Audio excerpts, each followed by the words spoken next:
Hello, Boon Tee. Welcome to the podcast, and thank you for joining me on a Saturday morning. Thank you very much. Thanks for inviting. Yeah. So, we'll just do like casual chit chat lah on the stocks and stuff like that. Okay, yeah. So, first question I have, okay, because I saw your YouTube video, your recent last week video talking about US stocks trading at all-time highs. So I'm also invested in US stocks. So I wanted to check in with you, like what are your opinions and maybe can share with my readers as well. Mm. So given that US stocks are all trading at bubble-like valuations, right? Do you think is like all-time high, or this is the new normal with all this AI innovation going on? Mm. Give me a second. Sorry. Okay. No problem. All right. On this question, right, the reason I cover this is also because market so-called all-time high, this kind of things like valuation is super high. This is not something that coming from me, right? This is like people talk about this everywhere because if you, let's say you look at the P/E ratio of S&P 500, currently is about 31. So, but if you look at another metrics which is similar, instead of looking at PE, which is price divided by the trailing 12 months earnings, right? If you look at forward PE, meaning that you take the price divided by the expected next 12 months earnings, right? Actually, the ratio is a lot lower. It's about 22 to 23. So then depending on which metrics that you look at, if you believe that all these earnings that people expect to all these companies to earn, right? They expect it materialize, right? Then actually at 23x PE, I think yes, if you look at the chart, it still looks elevated, but I don't think it is at a level that can be called as a bubble. So I actually, when I cover this, I just want to tell people that it's okay to slow down your investment, like or position yourself not like 100% aggressive. You should think about like more defensive. But usually I tell people that you shouldn't look at PE and just sell your stocks and then just park your money in cash or bonds, right? So I don't think that is a good strategy, given that this PE, if you use these metrics to do your market timing, right, actually it is not a good indicator. So that's why it is more like just talk about the current market environment, talk about the valuations. And I think the key thing is just to tell people that, yes, you should just stay invested. But if you are doing some positioning and but let's say like you would point a gun to my head and say, yeah, choose to increase your stocks by 20% or reduce by 20%. If that's the questions, right, I would say that it is best to position yourself to be slightly more defensive at this moment. Thanks for sharing on that part, right? I think the key takeaway is like to be invested, because like you remind me of the past, all the investment gurus, they always say time in the market, right, rather than timing the market, which Yes. is, I mean, after for myself lah. Mm. So I've been trading for so long or investing for so long. I also think that this is the case. Even though you think it's high, it can continue to go up higher, right? Yeah. Yep, exactly. So, and for S&P 500, right, majority of them are actually a big part, right? I'm not sure whether it's 30 something percent is owned by the Magnificent Seven. Mm. So what do you think are their prospects, and if let's say any bad news happen to them and they fall, S&P 500 will also like collapse lah Mm. together. So do you think that their earnings growth is um, right now is being justified? Yep. Yeah. So, okay, in my video, I also covered this, right? So, actually, you are right that actually, if you look at S&P 500, quite a sizable proportions, right, is really taken by this Magnificent Seven. And these are companies that's very established, very big. They are in markets that's very huge, not just in the US. These are global companies, right? We're talking about companies like Microsoft, Amazon, um, Tesla also inside there, Nvidia. So these are big companies and very established. They basically control quite sizable of the world economies, right? So I think if you look at the PE of these companies, definitely, just now I talked about the forward PE of S&P 500, that was about like, let's say 23, right? But if you just look at these seven magnificent seven companies, right? Their PE, their forward PE is even higher, it's about 30. But if you look into these companies, just take them as a like a group, right? Just and take their average, right?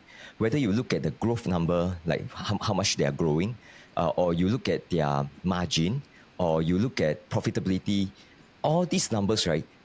Their fundamentals is just like so much better compared to the 493 companies. That's not the seven. Basically, it's S&P 500 exclude these seven companies. Their fundamentals is really, really good. I think the best one definitely is Nvidia, but you can look into their fundamentals, right? They are still growing at very, very high rate. Even though the company's revenue and their profits already went up so much over the past 2 years, right? But still, all this growth rate is still quite strong.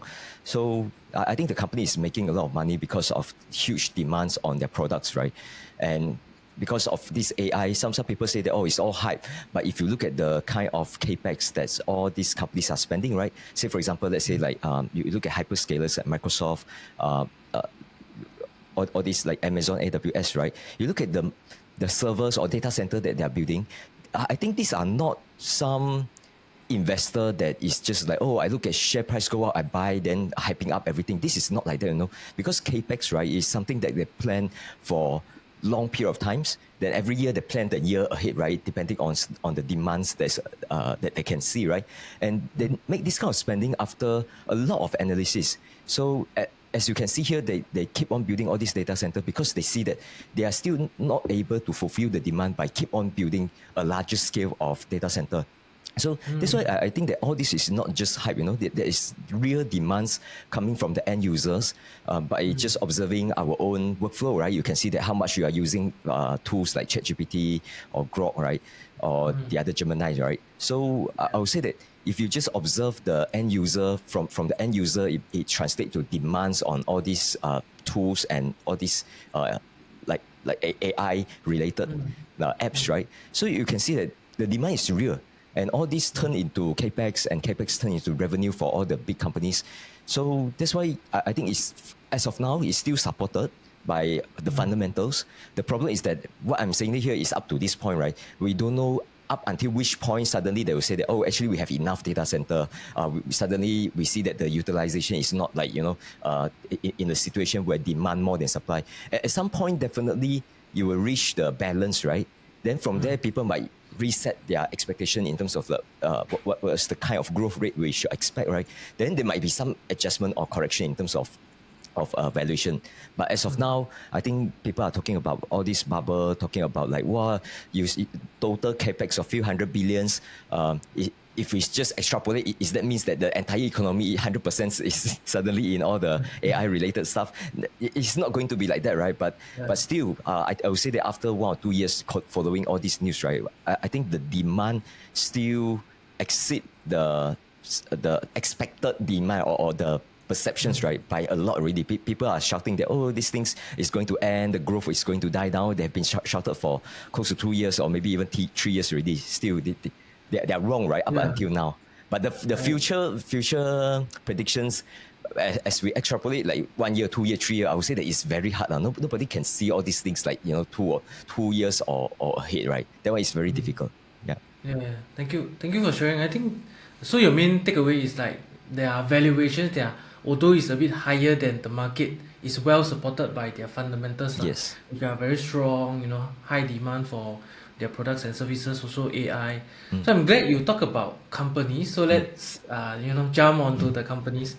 Okay, so I do know that you are like a bull for Nvidia and Tesla, right? So let me go for Nvidia first, okay? So since we are talking about all the the AI and chips and stuff like that, so recently there's a news about China banning their leading tech companies like ByteDance, which is TikTok, right, and Alibaba to buy Nvidia AI chips. What do you think is the like ripple effects? Because I haven't really also looked into that, and I'm not very sure about the proportion of revenue for Nvidia coming from China itself. Yeah. Yeah. Please So share more about it. yep. Let's try to answer it from Nvidia perspective first. So Nvidia, if you look at their financials number, and then you look at their guidance for the upcoming quarters, right? Actually, they mentioned that whatever numbers that they have been guiding, right, is excluding China. So actually, all this ban is like it happened some time ago, right? So actually, they already removed Chinese, like the shipment of their product to China is already like they cut it down already. They can't sell the H20 chips to China. So then in the recent guidance, they say that they exclude these entire things, even though back then they say they already get the green light to sell to China. Then suddenly this news that you just mentioned came out, right? Then say that, oh, actually you can't sell. So if you look at their guidance, and guidance is already excluding this shipment to China, right? But they are still growing without the shipment to China. So I would say that the shipment to China is more like cherry on top if it materializes. But right now, these things, it won't be materializing at least for the upcoming quarters. But this, I would say that all this banning of Nvidia chips, right? It could be one of the topics that Trump will talk to Xi Jinping on this and see how they can come together. Because I think that if you ask the customer in China, the AI companies, right? Ask them, like, do you prefer Huawei chip or do you prefer Nvidia chips? I think the answer is very clear. They really they wanted to buy Nvidia chips, right? It's just that now suddenly government say cannot. So you are forced to use Huawei chip, which is up until today, right? This point, right, is still not as good as Nvidia chips. But I think it makes sense also from, let's say, from Chinese perspective, right? The government perspective. It's not like they have no chips at all. Actually, they have like Huawei chips, and there are a couple of other companies that's also quite established when it comes to producing their own chip, right? The thing is that they also wanting to promote their own offerings, their own industry. So imagine that, let's say all these companies, they just buy from Nvidia, and then like Huawei, they will say that, oh, make no sense for me to stay in the game, right? People are not buying my stuff, right? So it's actually bad for them. So I would say that it makes sense for China to do this kind of thing, like banning products from outside. It makes sense, but it's just that it actually makes the companies like TikTok and Alibaba, they are the one that become the victims, because it's harder for them to compete, right? Yeah. But actually, Alibaba also coming out with their own chip. So I presume like the whole China semiconductor, they will become self-sufficient further down the road.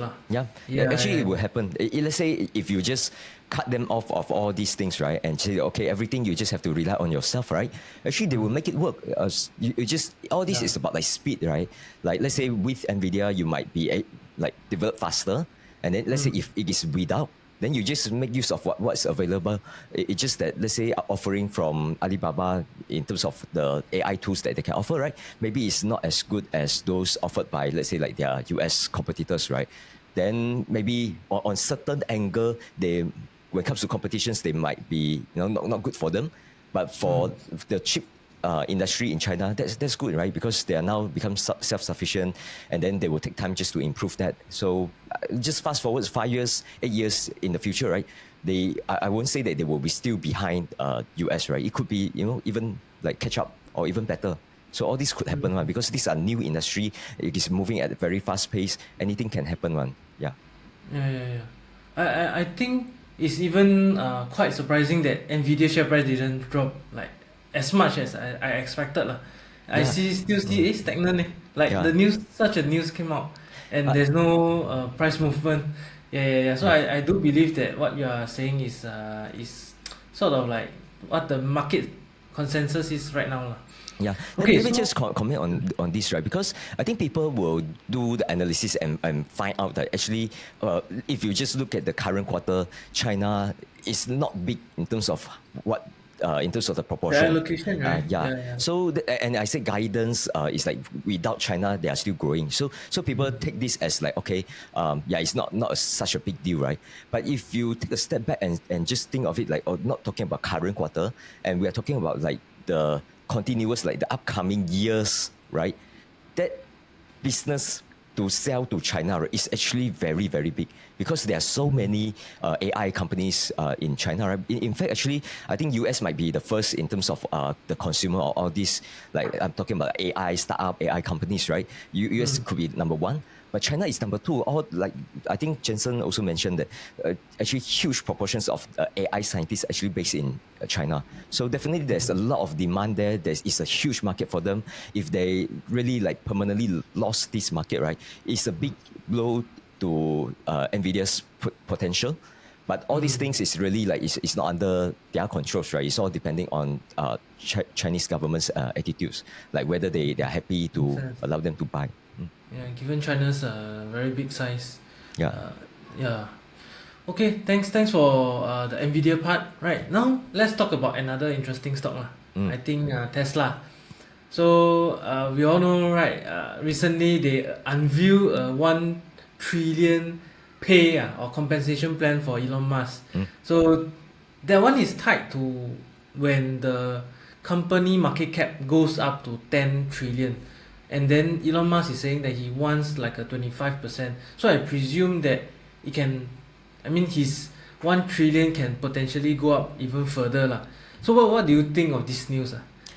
I think this is not the first time they have this kind of compensations for Elon. This is second time, right? The first time is also the one that make him becomes like don't know how many hundreds billions in terms of net worth, right? So I think how I see is that I'm fine with this kind of like compensations to Elon. The reason is because now in terms of the target that they set for him to earn this, don't know, like I forgot it's 1 trillion or 2 trillions, right? You look at the target, it's not just the share price target, right? So the market cap, that's one, definitely. Then there's also the operational target in terms of like their how much revenue, how much profit that Tesla have to earn for him to qualify to get these compensations. So I think it's more like you are looking at this CEO or these like founders, right? He said that, okay, I will bring Tesla to, like for example, like 10x larger. Okay, but in return, I want to take a cut, and the cut I don't know whether it's like 10% or 20%, right? Just a cut, right? You need to look at it as in like it's like he need to create 10 trillions to get that 2 trillion. It's like profit sharing, right? I take 20%, the rest you take, right? To me, maybe don't focus too much on the 20%, but focus on the 80%, because the 80% is the part that can be shared among all the shareholders, right? So I am like part of that 80%. I'm happy with that because to me, it's like I'm not paying him anything if Tesla just stays stagnant for the next 10 years, right? Pay him nothing, zero.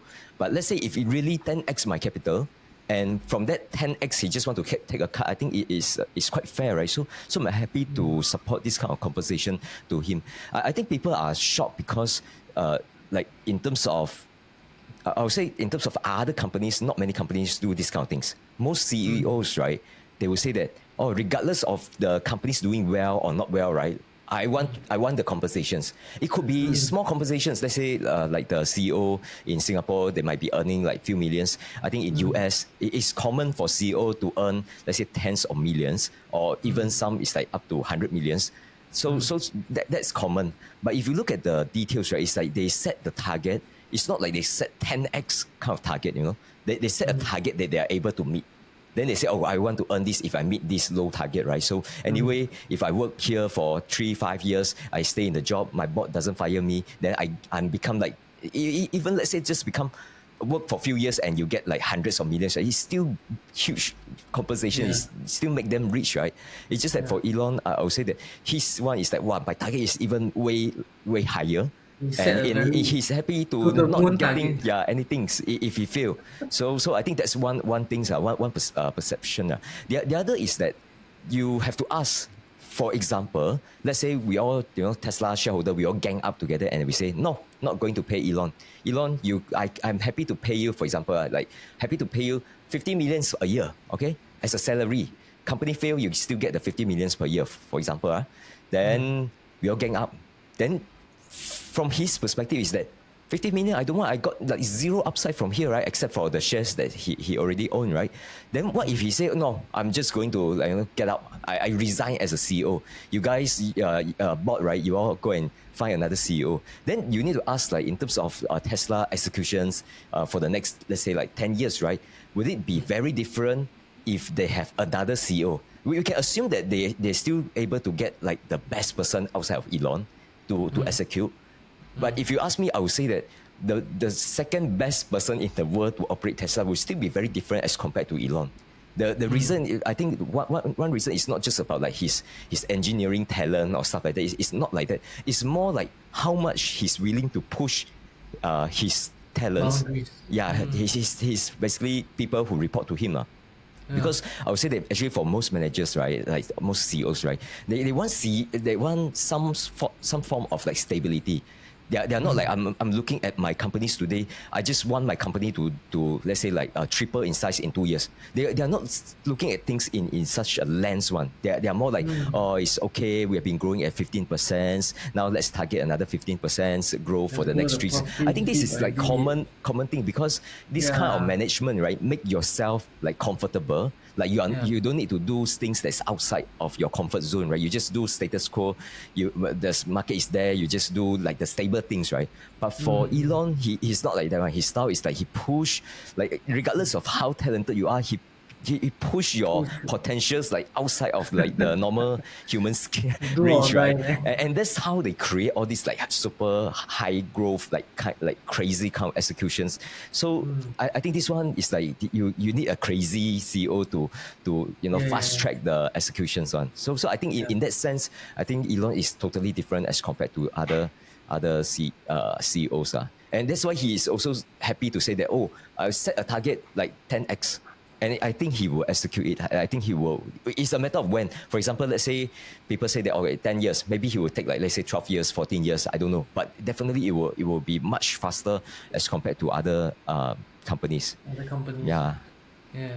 I do get the feel that you are very impressed by Elon Musk. Definitely. The craziness Yeah. that he has. I think this one, if you want to know more about like how he managed his culture, right, you have to pick up the books, right, the recent one. So the biography, I think there are like 1 or 2 biography. Just read all of them, right? Then at least you get a sense of like his thinking models, how he works, right? I think that is really helpful. Yeah. Oh, that's cool. That's cool. I get the book from you, then I put the title below lah. Yes, sure. Yeah. Okay, so talking about aside from Elon Musk, right? We know that he's a very good executioner, kind of a guy and stuff like that. But given the very stiff EV market, right? How do you think they can reach 10 trillion? Yeah. Is it through the robotaxis or humanoid robots? Which right now I think we still don't see it coming out yet. Yeah. What's your idea regarding this? Yeah. So I think if we just ask, especially ask, let's say like value investor, right? Well, value investor, they look at the companies, they value the companies based on what is available today, right? The business is already running. And if you look at Tesla as a company, you try to describe what is this company about, right? People will say that, oh, it's a car company, which is true. Because if you look at their revenue, how much of their revenue actually driven by selling cars, right?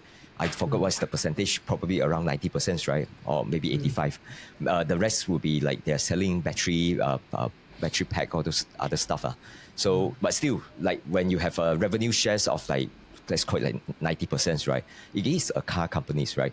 So, and if you look at the car business, right, like selling cars, I would say that if you observe their financials over the past, let's say like 1 to 2 years, right? I think people will agree like their financials looks like bad, so like very bad. It's not even like some companies like they are able to grow. It's just that margin is negative or something like that, right? But still, you look at the growth, it's like good growth. People are still willing to assign some good valuations, right? But for Tesla case, even the top line growth is like not doing well, especially in the recent few quarters. So I think that's the part, the car business, very bad.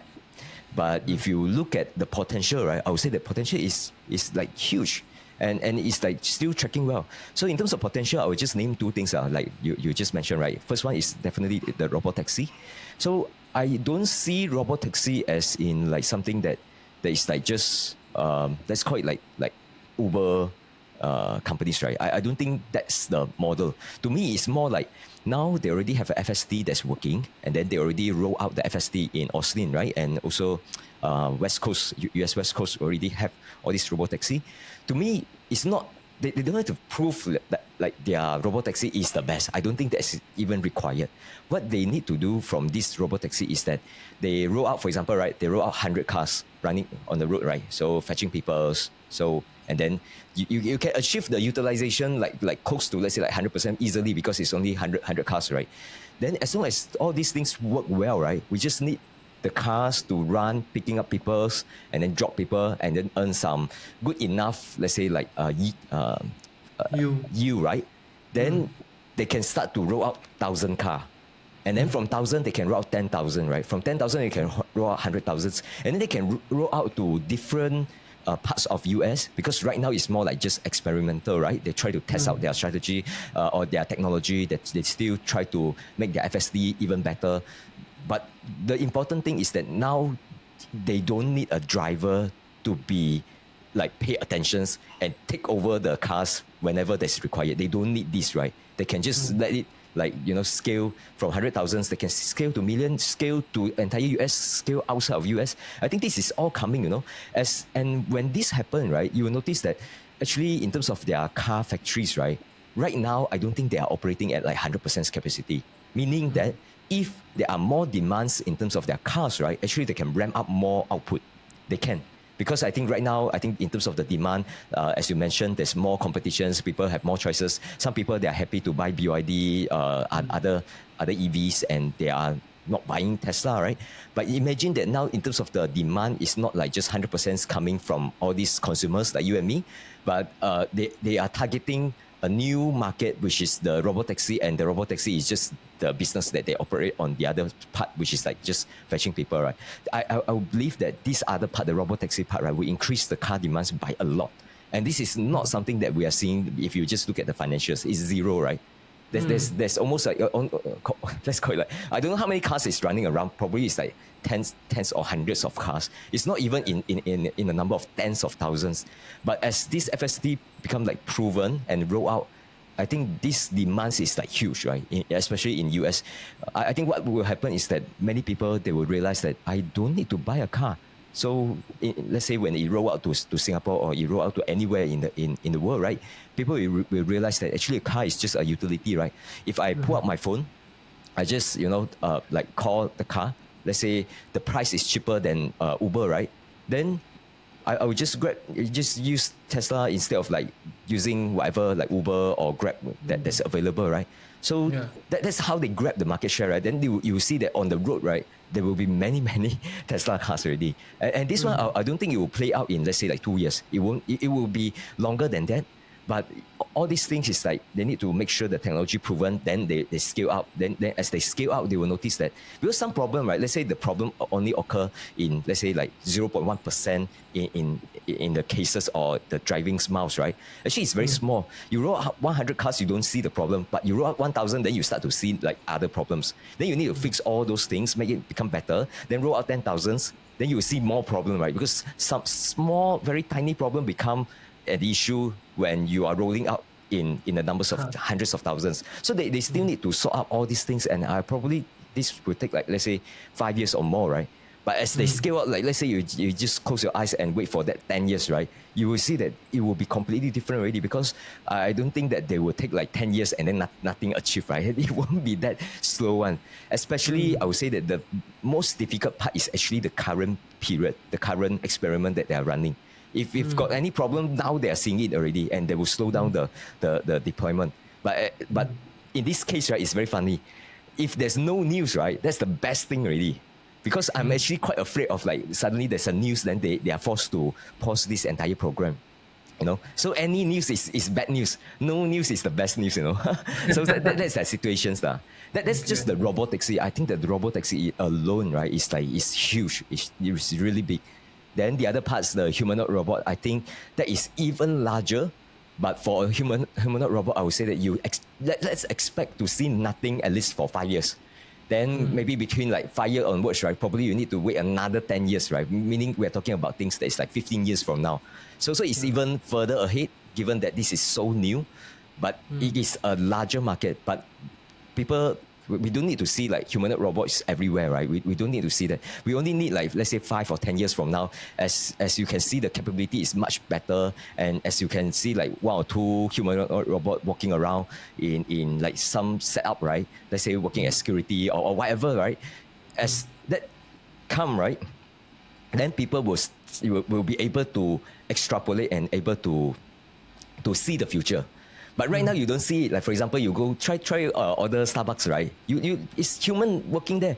You only need one person, right? Let's say the one news that came out said that Starbucks now bought humanoid robots, right? Tesla Optimus, right?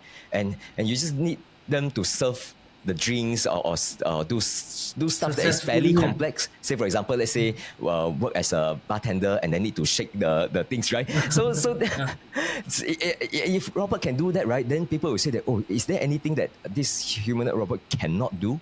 And if the answer is like actually pretty much they can do like 90% of the things that human can do, then it's like from there the expectation is different already. People will reset in terms of what they can expect from humanoid robots, right? But I would say that this one will take time, one. People need to be patient, one.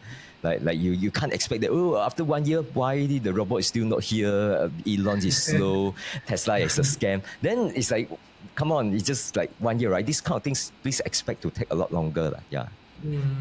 Yeah, I do agree lah, about because I already saw the video where the Optimus robot is holding an egg and things like that. Yeah. So I do foresee like going forward because once you have one successfully deployed to maybe do the like Starbucks or whatever, you can just one robot per Starbucks outlet is crazy already. Yeah.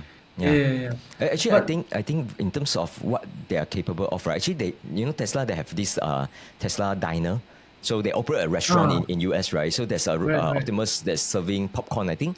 So if you look at their movement, right, serving popcorn, simple movement, and then just pass to the customer, I think they can do it already, like now.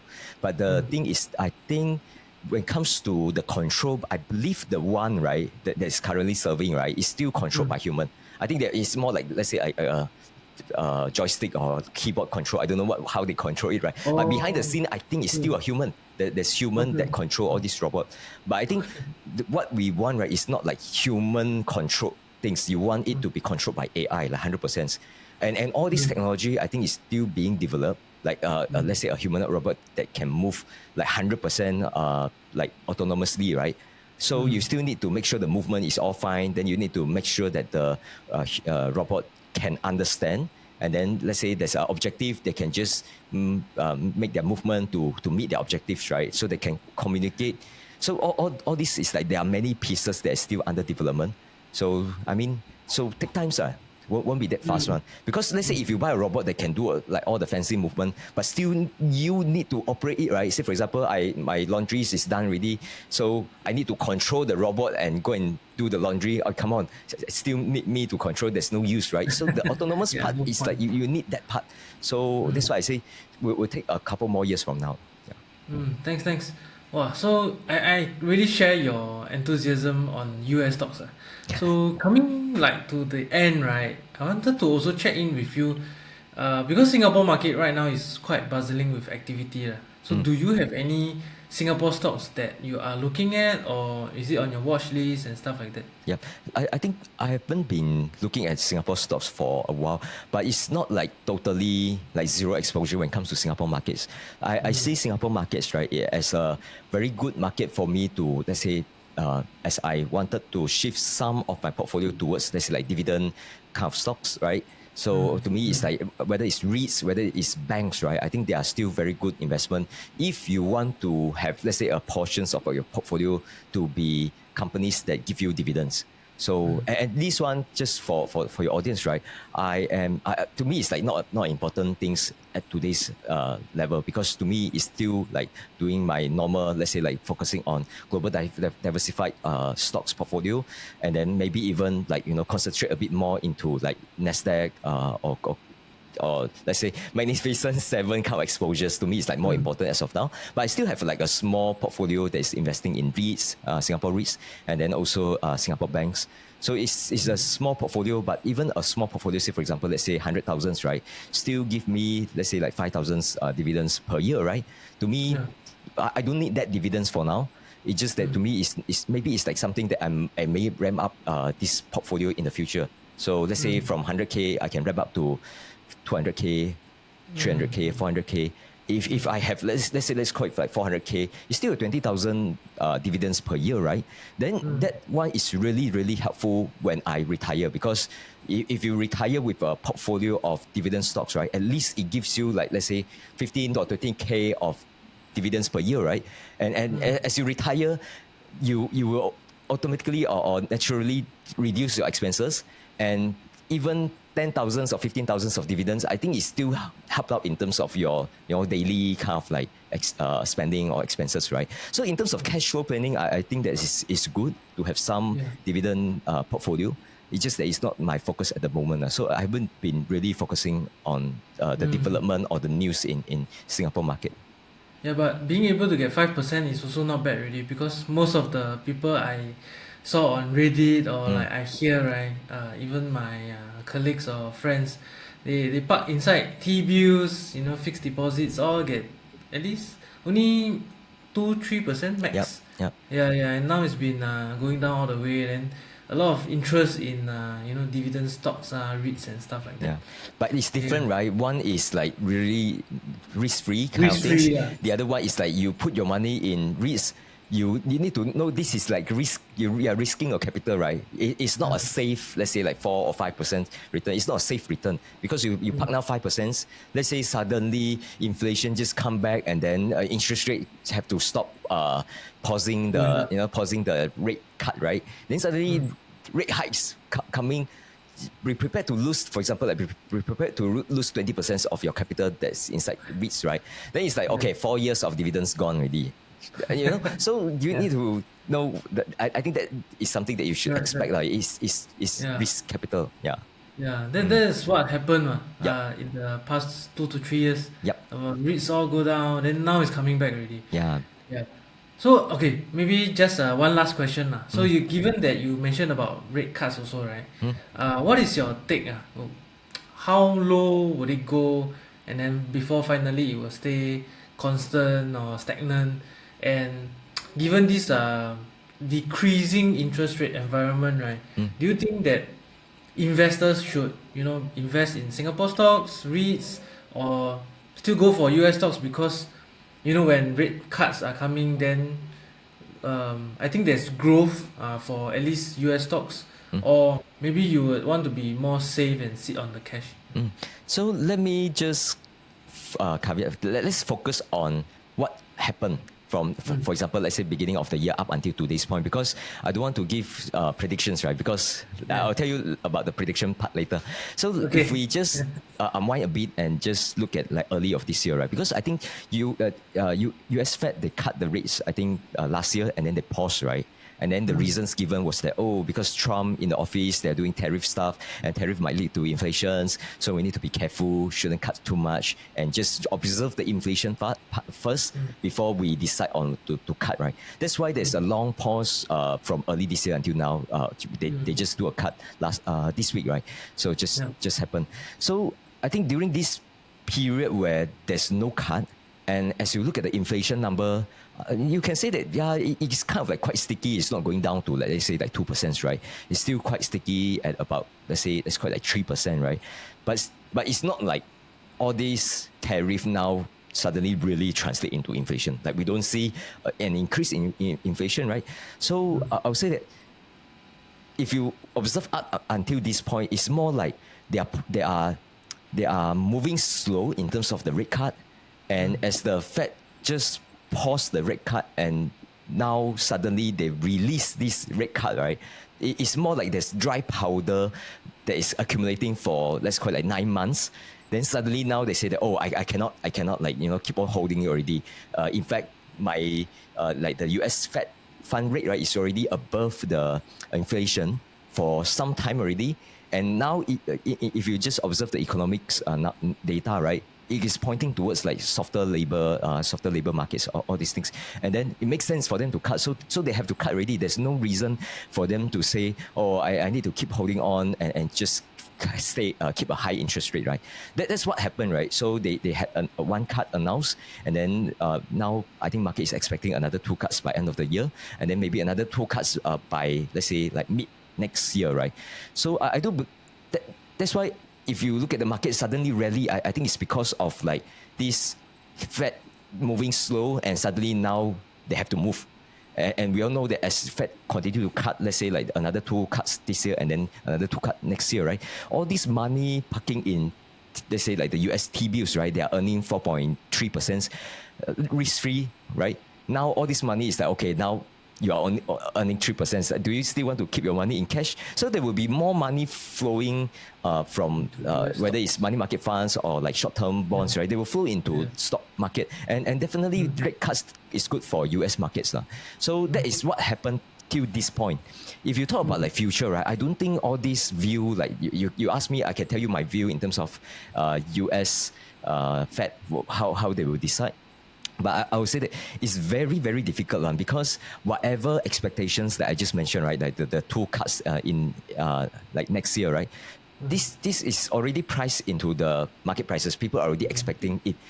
You should move your funds to US to take this advantage if you believe that the 2 cuts being expected by the markets, right, is still too low. Like markets say that I think you will get a 2 cuts next year, then you think there will be 6 cuts next year, right? Then I think it may make more sense. But if your view is like, I think 2 cuts, is fair expectations, right? Then you shouldn't do anything because it's already priced in, right? So I think that's how we should see it. And I would say that there are many experts trying to guess the direction, trying to guess the magnitude of the cut or rate high. They also try to guess.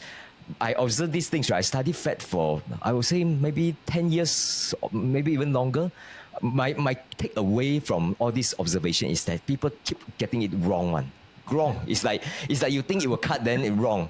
By wrong, I'm not talking about the upcoming one, because the upcoming one is all well communicated. People have good expectation, and US Fed themselves, right? They don't want too much surprises. Because as you have too much surprises, all this volatility is not something they'd like to see, right? So they will, through their speech, they will try to, guide the markets, but they can only do so for the upcoming, let's say like 1 quarter, right? They guide a bit. But if we talk about like 6 months from now, where the rate should be, should they become more hawkish or dovish, right? That one is very hard one, because it all depends on the economic data 6 months from now. And 6 months from now is just too difficult to predict.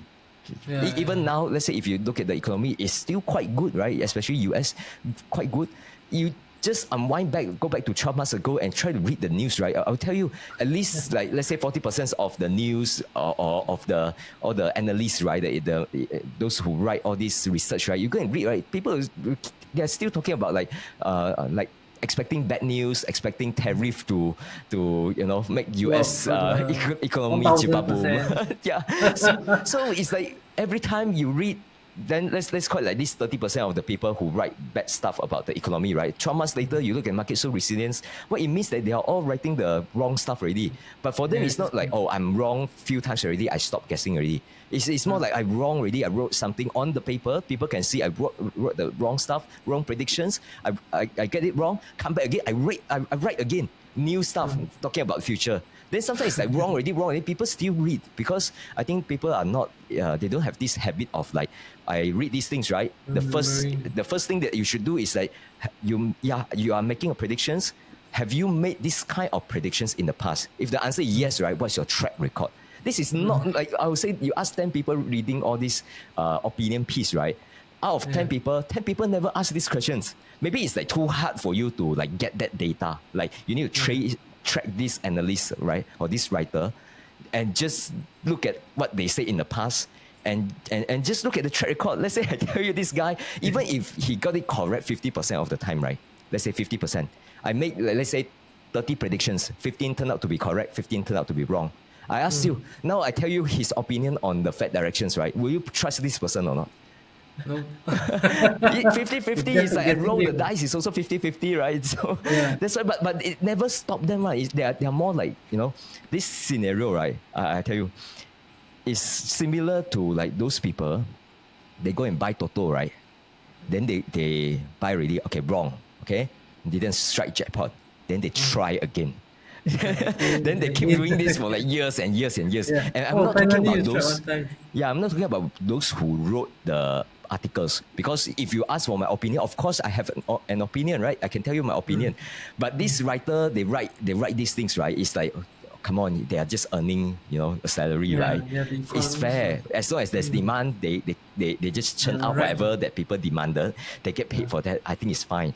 The problem Mm. is the reader. People still ask this kind of question. Mm. Then they go and read the opinions of those who can't see the future. So and even if you read already and then you position already, then you are wrong, and then you still ask for these kind of things. I think it's best just to acknowledge that nobody can predict. I think let's keep it that way. That's why Yeah. I don't like to do too much this kind of predictions. I think Economics. especially when it comes to Fed, when it comes to interest rate, just say Mm. that you can't predict. Then Mm. you just plan your investment strategy, assuming that you don't know how Fed will move. That means Mm. you acknowledge that, yeah, it's fine. The market expect 2 cuts next year, right? To me, it's like, yeah, they can cut 4, they can also 0, but I don't know. Given that I don't know, how should I positions? I think that's how we should operate. Like, it's best for everyone if they acknowledge that. Yeah. Yeah, thanks. I also like agree totally with that because this is what I'm doing right now lah. So I don't really get into the economics because I studied economics last time. So we, Oh, we all know this kind of thing is just a guessing game. yeah, In the end, whether you're right or wrong, it doesn't play a big part because even economists in the past they have lost money big time before. So yeah, yeah, so no point on. yeah. Okay. Yeah. So anyway, thanks for joining this podcast. Thank you very much. Thank you for I will, inviting. yeah. Thank you. So I will leave down all the links that you have also lah. Your Okay. YouTube channel as well. Down below in the description. Yep. Okay. Thank you very much. Thank Thank you. you. See you again next time. Thank you. Bye bye. Bye bye. Bye bye. Wow, nice, record.